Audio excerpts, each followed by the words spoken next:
the word out on Jesus Christ. There's a mission he gave me. I'm doing the mission. That's all I'm doing. Suing over signs, a man dedicated to sharing religious verses on the streets of Chapin is now suing the town.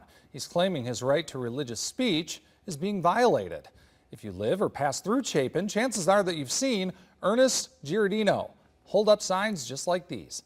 Now those signs are at the center of a federal lawsuit that he's filed against the town. Our Naomi Popa spoke with him and shares more.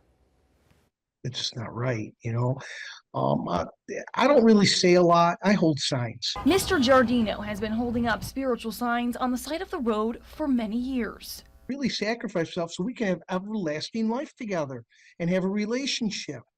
And I just want to remind people with my signs that, God is here and he wants to have a relationship. And for years, Giardino says his prayerful signs were no problem.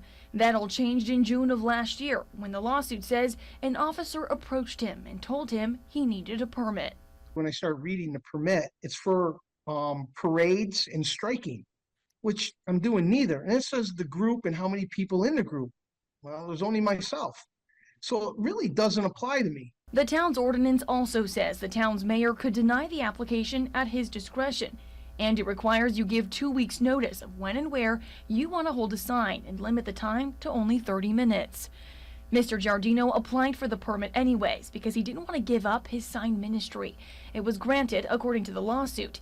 Now, while holding his signs one day, the lawsuit says an officer approached him and told him he needed the permit on him every time he came out to hold his signs. He says he didn't have it on him, so he left for the day.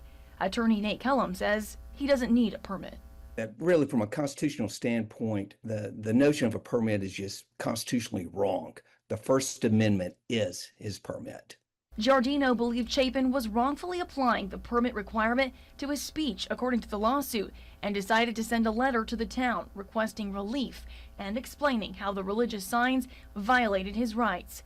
He tells me he's still waiting for a response. And that was our Naomi Popa reporting. We've reached out to the town of Chapin for a response to this lawsuit, but they have not yet responded.